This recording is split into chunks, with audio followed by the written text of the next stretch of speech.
Marcia Bernicat সহ ৩ জ্যেষ্ঠ কূটনীতিককে পদত্যাগ করতে বললেন ট্রাম্পের সহযোগীরা।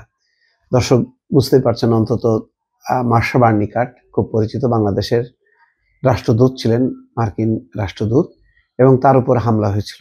সেই হামলায় মামলাও হয়েছে এবং মার্কিন যুক্তরাষ্ট্র বাইডেন প্রশাসন এই বিচারের ব্যাপারে বেশ সোচ্চার ছিল। দুর্ভাগ্যজনকভাবে আজকে সেই মার্শা বার্নিকাট সহ ৩ জ্যেষ্ঠ কূটনীতিককে পদত্যাগ করতে বলা হলো।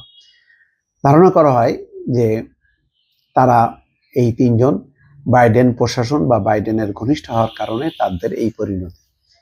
যুক্তরাষ্ট্রের নবনির্বাচিত প্রেসিডেন্ট ডোনাল্ড ট্রাম্পের সহযোগীরা বাংলাদেশে নিযুক্ত সাবেক রাষ্ট্রদূত মার্শা বার্নিকাট সহ দেশটির ৩ জন জ্যেষ্ঠ কূটনীতিককে পদত্যাগ করতে বলেছেন। ট্রাম্পের ওই সহযোগীরা মার্কিন পররাষ্ট্র মন্ত্রণালয়ের লোকবল ও অভ্যন্তরীণ সমন্বয়ের দায়িত্ব পালন করছেন। নাম প্রকাশ না করার শর্তে বিষয়টির সঙ্গে সম্পর্কিত ২ জন কর্মকর্তার বরাতে এই খবর দিয়েছে বার্তা সংস্থা রয়টার্স। সূত্রটি জানিয়েছে, মার্শা বার্নিকাট ছাড়া বাকি ২ জ্যেষ্ঠ কূটনীতিক হলেন ডেরেক হোগান এবং আলিনা তেপোলিচ। বলা হচ্ছে, ট্রাম্প ক্ষমতা নেওয়ার পর কূটনৈতিক বহরে বড় ধরনের পরিবর্তন আনতে পারেন। এই পরিস্থিতিতে ৩ জ্যেষ্ঠ কূটনীতিককে নতুন প্রশাসনের হয়ে পররাষ্ট্র মন্ত্রণালয়ের রদবদলের দায়িত্ব থেকে এজেন্সি রিভিউ টিম পদত্যাগ করতে বলাটা সেটারই ইঙ্গিত দেয়।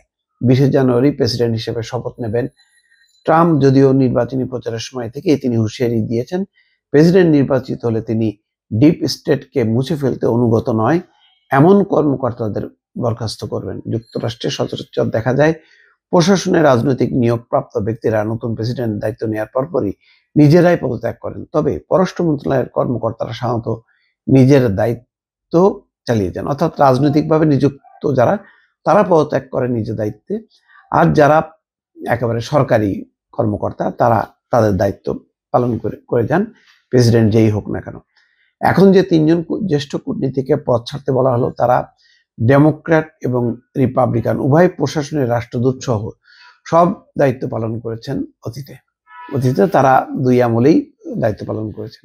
সংশ্লিষ্ট একটি সূত্র বলছে, উদ্বেগের বিষয় হলো এটা আরো বড় ধরনের খারাপ কিছুর পটভূমি তৈরি করতে পারে, অর্থাৎ এই ধারাবাহিকতায় আরো অনেকেরই হয়তো চাকরি চলে যেতে পারে।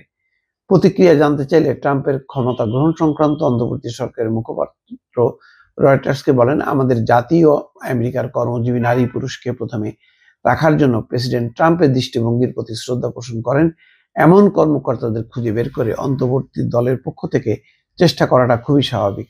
ওই মুখপাত্র বলছেন, আমাদের অনেক ব্যর্থতা থেকে ঘুরে দাঁড়াতে চেষ্টা করে যেতে হবে, আর এই জন্য একই লক্ষ্যের প্রতি মনোযোগ রয়েছে এমন প্রতিশ্রুতিবদ্ধ একটি দল দরকার। অর্থাৎ ট্রাম্পের লক্ষ্য বাস্তবায়নে একটা টিম দরকার, সেই টিমে তারা অ্যাডজাস্ট করছে না।